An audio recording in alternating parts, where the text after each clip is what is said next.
बिस्मिल्लाहिर्रहमानिर्रहीम, अस्सलाम वालेकुम। राजनाथ सिंह ने जो बयान दिया है, ये बयान जो उसने कल दिया है, राजनाथ सिंह के उस बयान के बाद इमेजिन करें आज भारत के अंदर जो मकबूजा कश्मीर है वहाँ से लोगों ने नकल मकानी करना शुरू कर दी है। देखिए, भारत के अंदर इस दफ़ा जो बयान राजनाथ सिंह ने दिया है वो बिल्कुल अलग है। वो हमेशा ये कहते हैं ना, ऑपरेशन सिंदूर 2 शुरू होगा, ये पॉज हुआ है, हम ये कर देंगे वो कर देंगे, नेवी ओपनिंग करेगी, एयरफोर्स अटैक करेगी। ये बयान अलग है।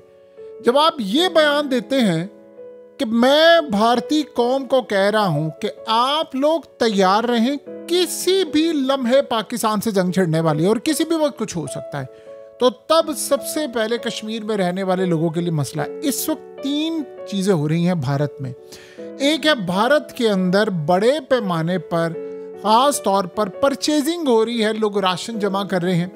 लेकिन जो कश्मीर की साइड है वहाँ सूरत हाल ज़्यादा नाजुक है। वहाँ क्या मामला हो रहा है, वहाँ सूरत हाल ये हो रही है कि बड़ी तादाद में कश्मीरियों ने राशन जमा करना शुरू कर दिया। इंडिया के अंदर बाकी जगहों पर उस लेवल का अभी मामला नहीं है, वो तैयार हैं। पिछली दफ़ा भी आपको पता है जो ज़्यादातर लड़ाई की सूरत हाल थी वो कश्मीर वाली साइड से रही है, वो अलग बात है। फिर पाकिस्तान के कई शहरों में चीज़ें आई, लेकिन अब सूरत हाल ये है, राजनाथ सिंह के बयान के बाद जो लोगों ने वहाँ पर, बहुत सारे लोगों का शायद आपको अंदाज़ा हो कि उन्होंने घर पर बंकर्स बनाए हुए हैं। यानी एक तो भारतीय फौज ने बंकर्स बनाए हैं ना, तकरीबन को 15-20 हज़ार के करीब, और वो बम प्रूफ बंकर्स हैं, वो एक अलग चीज़ है।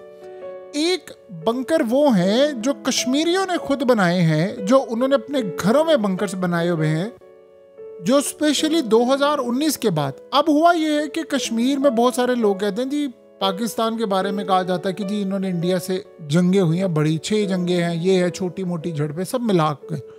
तो इस सूरत हाल में वो ये कह रहे हैं कि नहीं, इस दफ़ा जो लड़ाई हुई थी, जो हमने देखा था, उसमें भारत में कश्मीर की साइड पर वो कहते रहे हैं कि 400 ड्रोन्स आए हैं फिजा में। वो पाकिस्तान पर इल्ज़ाम लगाते रहे, पाकिस्तान ने डिनाई किया और वहाँ पर सड़कें ब्लॉक, लोग घरों में थे, सब कुछ ब्लैकआउट हो गया, ऐलानात हो रहे थे। यानी ये नज़ारा हमने आज से पहले नहीं देखा। जो पुरानी बातें हैं वहाँ कम्युनिकेशन डिफरेंट था। अब सिनेरियो ये हुआ है इस वक्त कि यहाँ ज़हन में रखिएगा कि भारत में जो कश्मीर वाली साइड पर लोगों ने राशन जमा करना शुरू कर दिए। बहुत सारे लोग कश्मीर छोड़ कर जा रहे हैं, और जो राजनाथ सिंह ने कहा ना कि अचानक जंग छिड़ने वाली है, तो इस सूरत हाल में याद रखिएगा, रियासत जो फैसले करती है भारत के अंदर, उसका असर पूरे मुल्क पे जाता है। अब बिहार में हो रहे हैं इलेक्शन, और वहाँ पर जो रियासती असम्बली के इंतखाबात हो रहे हैं, वहाँ बीजेपी वो कह रहे हैं जी पाकिस्तान मुखालिफ बयानियाँ अपना रहे हैं, ये हो रहा है वो हो रहा है। आप जो मर्जी कहें, लोगों ने अपने बंकर्स की सफाइयाँ शुरू कर दी हैं। वो बंकर्स को इस्तेमाल करने वाले हैं, उनको पता है कि मामला काफ़ी हद तक ख़राब हो गए हैं। और आप इमेजिन करें कि इस वक्त इंटरनेशनल मीडिया की बड़ी सख्त नज़र है पाकिस्तान की इस जंग पर। देखिए, लोग कह रहे हैं कि हम बड़े परेशान हैं, और वो वहाँ पर कह रहे हैं कि जब पाकिस्तान और इंडिया की सीज़ फायर हुई तो उस वक्त हमने सुकून का सांस लिया था, लेकिन अब दोबारा जंग होने जा रही है, तो फिर अब बहुत सारे लोग मिडल में हैं कि नकल मकानी करनी है, वो लोग छोड़कर कश्मीर जा रहे हैं, चाहे वक्ती तौर पर।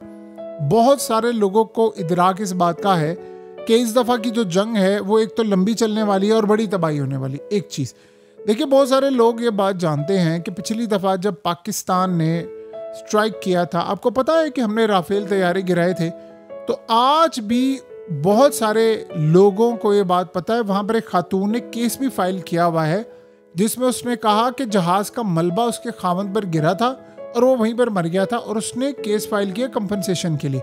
इसी तरह वहाँ पर कुछ शहरी थे, जब जहाज़ क्रैश हुआ तो वो सीधा उनके ऊपर आकर गिरा। अब ये 2 वाक़यात हैं। फिर उसके बाद भारतीय जो पायलट्स हैं उनका अस्पतालों में जाना। कश्मीर के अंदर आवाज़ नहीं वो उठा सकते, मीडिया पर बात नहीं कर सकते, लेकिन उसके बाद आपको पता है कि फिर जो मनाजिर आए सोशल मीडिया पर आए, सब ने वहाँ पर गुफ्तगू की कि क्या मामला है। तो ये तो हो गई एक बात। अब इस सूरत हाल में बहुत सारे लोग जा रहे हैं छोड़कर, बहुत सारे लोग अभी चले गए हैं, और बहुत सारे लोग वेट एंड सी की पॉलिसी देख रहे हैं। लेकिन देखिए, एक बात ज़हन में रखिएगा, एक दफ़ा जंग छिड़ गई तो फिर तो जाना बड़ा मुश्किल होता है। और लोग ये समझते हैं कि चूँकि पाकिस्तान ने स्ट्राइक करना है, इंडिया के ख़ास तौर पर मिलिट्री बेसिस पर, डिफेंस सिस्टम पर। लेकिन मसला एक चीज़ का होता है, जैसे मिसाल के तौर पर अब पाकिस्तान ने कोई चीज़ उनकी तबाह की, अब हेलीकॉप्टर तबाह कर दिया या हमने कोई जहाज़ तबाह कर दिया, अब वो जहाज़ क्रैश होकर कहाँ पर जाकर गिरेगा ये तो कोई प्रेडिक्ट नहीं कर सकता। जैसे पिछली दफ़ा हुआ है, अब बहुत सारे लोग जो थे, देखिए इंडिया का तो प्लान नहीं था ना कि उसके राफेल तैयारी गिरे, अब नीचे किसी शख्स के ऊपर आकर वो गिरा, अब घरों में गिरे या बहुत सारी जगहों पर गिरे, इसका तो किसी को नहीं पता था कि वो कहाँ पर गिरे हैं, कुछ जंगलों में गिरे, तो ऊपर से पाकिस्तान ने गिराए भी तो इतने ज़्यादा थे। तो ये सूरत हाल जो इस वक्त पैदा हो रही है ये बड़ी ख़तरनाक है। इंतज़ामिया इस वक्त पूरी कश्मीर की और बॉर्डर की साइड पर मुकम्मल तौर पर हाई अलर्ट है, और बहुत सारे एरिया जैसे ऑयल रिफाइनरीज वाला एरिया जो है, जहाँ पर अंबानी और अडानीज की ऑयल रिफाइनरीज है, वहाँ पर इन्होंने डिप्लॉयमेंट की हुई है, S-400 डिप्लॉयड है। बहुत सारे लोगों को चुपके से ये एरियाज खाली करवा रहे हैं जहाँ पर उनको लगता है कि पाकिस्तान स्ट्राइक करेगा। अब पूरी तरह एडमिनिस्ट्रेशन जो कश्मीर में और बॉर्डर की साइड पर दीगर शहरों में भारत के, वो इस वक्त हाई अलर्ट है। तो आप ये ज़हन में रखिएगा, ये जो बंकर्स होते हैं ये जान की ज़मानत नहीं होते हैं। यानी ये बहुत सारे जो ऐसे लोग होते हैं वो करते क्या है कि बंकर्स बना लेते हैं, लेकिन बंकर्स के करीब जब गोला गिरता है तो बहुत सारे लोगों की वहाँ भी जानें चली जाती हैं। तो ये ज़हन में रहे कि ये बहुत ज़्यादा महफूज नहीं होते बंकर्स, लेकिन भारतीय फ़ौज ने बहुत सारे बंकर्स बनवाए हैं। अब पूरी आबादी के लिए बंकर्स तामीर करना ये इतना आसान तो नहीं हो सकता। अब आप ये सोचें कि ख़ास तौर पर जब आपकी जो जंग है वो लंबी चलने, अगर ये खुदा ना सा अल्लाह कभी ना करे कि ये यूक्रेन जैसी जंग छिड़ गई और लंबी जंग चली, देन व्हाट नेक्स्ट, क्या होगा, फिर क्या होगा, फिर आप क्या करेंगे। इंडिया को इस बात का इस दफ़ा खटका है, एक खटका बड़ा अजीब है। हत्ता कि इंडिया के पास असला बहुत ज़्यादा है, वो इसको यूज़ करना चाहते हैं। इंडिया में आपको पता है रिसेंटली क्या कहा, वो ये समझ रहे हैं कि मोदी से नाराज़ है ट्रंप, तो ये ना हो कि ट्रंप इस जंग में कूद पड़े पाकिस्तान की साइड से और इनको तमाम चीज़ें सप्लाई कर दे। इंडिया ये सोच रहा है कि ये मामला ना हो जाए कहीं, तो लिहाजा इस सूरत हाल में देखिए उन्होंने ड्रोन्स, उन्होंने चीज़ें सब कुछ डिप्लॉय कर दी हैं। राजनाथ सिंह के जो बयान होते हैं वो बताते, देखिए इतने तसलसल से जब आप कोई बयान दे रहे होते हैं ना, यानी पहले आपका एयर चीफ बयान दे, फिर आपका आर्मी चीफ दे, फिर CDS दे, फिर आपके वज़रा दें, फिर मोदी दे, फिर राजनाथ सिंह दे, फिर उसके बाद बाकी आपके जर्नैल दें, फिर उसके बाद कोर कमांडर्स दें, यानी ये कोई मजाक नहीं होता।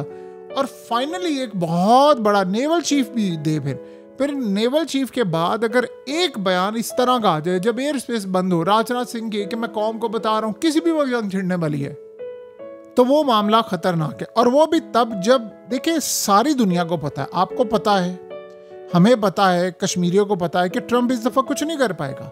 तो लोग ये देख रहे हैं कि यार अगर ट्रंप इस दफ़ा कुछ नहीं कर पाएगा, हम कहाँ पर खड़े हैं, हम क्या करेंगे। तो ये सूरत हाल तो जाहिर सी बात है सबके लिए बड़ी परेशान कुन है। और देखिए तब मामला और भी बिगड़ा है कि अफगानिस्तान वाला मसला ये बड़ा खतरनाक हो गया है। ये दोनों मशरिक मगरिब बॉर्डर पर आग लगने वाली है। इंडिया क्लोजली मॉनिटर कर रहा है, वॉच कर रहा है इन चीज़ों को। ये मुज़ाकरात कामयाब होते हुए नजर नहीं आ रहे और पाकिस्तान पर 2 फ्रंट वॉर के बादल इस वक्त मंडला रहे हैं। और इंडिया चाहेगा कि 2 फ्रंट हो, कभी भी नहीं चाहेगा कि एक फ्रंट हो, क्योंकि देखिए अफगानिस्तान की अगर ये जंग होती है तो फिर ये खाली अफगानिस्तान की और पाकिस्तान की बड़ी जंग होगी। हमने वहाँ TTP पर स्ट्राइक करना है और रिटेलिएट करते हुए इसको इस्लामाबाद तक लाने की कोशिश करेंगे, और इंडिया भी आपको पता है वो भी कोशिश करेगा। तो वहाँ पर तो सूरत हाल ये हो चुकी हुई है कि बहुत बड़े पैमाने पर इस वक्त लड़ाई की तैयारियाँ हो रही हैं। देखिए दुनिया को कम से कम ये तो पता है कि पाकिस्तान ने अभी तक जिस दिन से जंग बंद हुई है एक दफ़ा प्रीएम्प्टिव स्ट्राइक की बात नहीं की। हमने एक दफ़ा नहीं कहा हम अटैक करने जा रहे हैं, हमने एक दफ़ा नहीं कहा हम जंग करने जा रहे। जब भी पाकिस्तान ने जवाब दिया रिटेलिएशन में दिया है, यानी इंडिया ने बयान दिया तो हमने कहा जी ठीक है हम जवाब देंगे, और आपने ये किया तो हम ये करेंगे, आप ये करेंगे तो वो करेंगे, इस तरह की बात। अभी तक ये नहीं हुआ पाकिस्तान ने कहा अच्छा ठीक है जी हम जवाब नहीं देंगे, हमारे पहली स्ट्राइक करेंगे। ये ऐसी सूरत हाल नहीं है। दुनिया को सब पता है कि लड़ाई कहाँ पर जा रही है। देखिए सबसे ज़्यादा आपको पता है परेशान कुन सूरत हाल क्या है? सबसे ज़्यादा परेशान कुन सूरत हाल है जब 2 मुल्क आपस में लड़ रहे होते हैं तो बहुत सारे ममालिक जो रोल प्ले कर सकते हैं, अगर वो रोल प्ले करने में नाकाम रहे तो हालात ख़राब है। अमेरिका, अरब ममालिक, कनाडा, यूरोपियन ममालिक, चाइना और रशिया, ये सारे ममालिक इस दफा जंग बंद नहीं करवा सकते। रशिया इंडिया के साथ खड़ा है, यूरोप की ऑलरेडी इंडिया के साथ लड़ाई है, अमेरिका की लड़ाई का आप सबको पता है, इसराइल इंडिया के साथ खड़ा है, कनाडा के साथ इंडिया की लड़ाई है। चाइना इस जंग में, चाहे उनके इंडिया से अब ताल्लुकात बहुत बेहतर हुए हैं, वो जाहिर सी बात है पाकिस्तान के साथ खड़ा होगा, लेकिन फिर आपको एक ही स्टेटमेंट चाइना की तरफ से देखने को मिलेगी कि इस जंग को बंद करें। लेकिन इस सूरत हाल में चाइना इतना इन्फ्लुएंस नहीं रखता इंडिया पर कि वो इंडिया को कोई इंडिया जंग बंद कर दे।